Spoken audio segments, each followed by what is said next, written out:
Welcome back to another Ater video. This is a part 2 from yesterday's video. I'm going to try to keep it quick. Make sure to subscribe and like. And also my thumbnail software is broken, so there's going to be no more thumbnails for now. So make sure you comment if you've got any questions. And okay, so basically Ater up 4% on the day, down a little bit after hours. After hours doesn't really matter as much. Only positive news is still coming out about Ater. I haven't seen one negative article.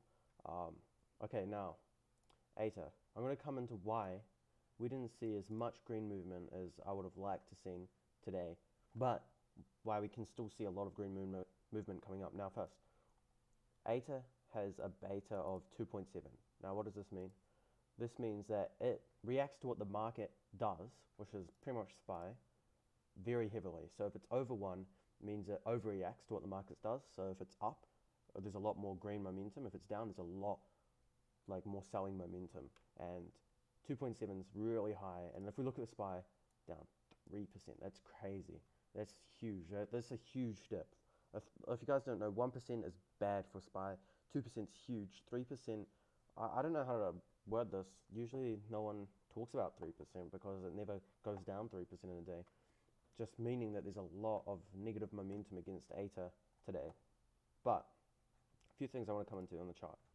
So if you go back to yesterday's video, you'll see there's a few things I said, and one of them things that you might have seen is this line right here, which is a break or take point. And I said if this breaks, bounces and rejects off the zone to take profits, and if it goes through this zone to hold. Now, what I didn't think of was it just holding the zone.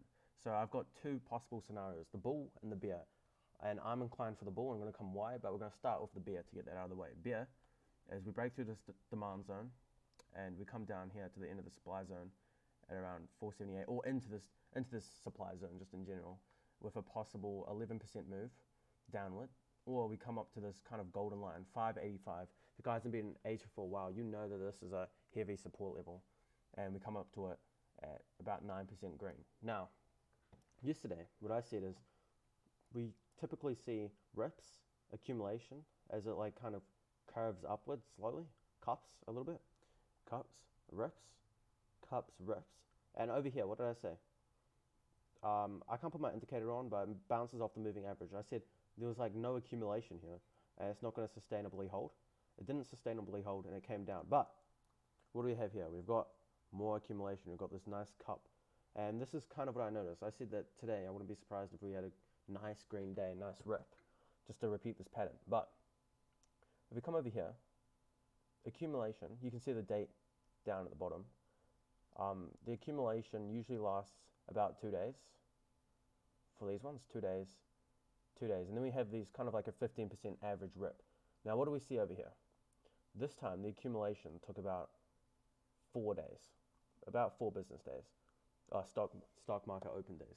Now, this is pretty much just the macro scale, in my opinion, of what possibly could be a repeat of these patterns over here, as it took twice as long to accumulate. So this means that the rep could be more than over 2 days. If we come over here, I've measured out these where it starts ripping, and it takes 2 days. 2 days until the move is over for both of them. So if this is twice as long, we could be seeing a 4-day rep or green momentum. And today could have been a really good consolidation day for us, as we're testing out this box a lot. If we wanted to break above or below, and we didn't really make up our minds. It's also good because the CCI and the RSI was pretty highly sold off, and it gives it a little bit of a rest. And also, if we come over here, we can see that volume, usually it just starts to build up, then explodes. Starts to build up, then explodes. This time it's starting to build up. Who knows? We could explode tomorrow. Now, it's because this rip could be 4 days long, does mean that there might be a break day in between. This could have been the break day. Tomorrow it might be a little bit red or a little bit green, and then we see another rip. Or maybe we don't see a rip at all. But if we do see a rip, which are usually pretty volatile, and if we come over here, 90% of people are buying, 10% of people are selling according to capital.com, which is really good to see. And also this time around, there's a lot more attention in the stock than before. A lot more people have heard about this stock than before. If we see a rip, I want to see it break past 615.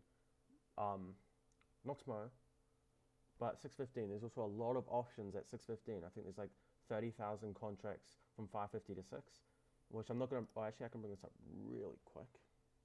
Yeah. at $6. Now I want to see this rip take us past $6 and we hold above it. And if we don't rip, then I'll make an update for that scenario when that happens, if it does. Looking to see consolidation, a slight pullback, or a huge rip for Ater tomorrow, and if not, 2 days from now, I think there could be a rip. That's it for this video. Like and subscribe, and I'll see you guys in the next one.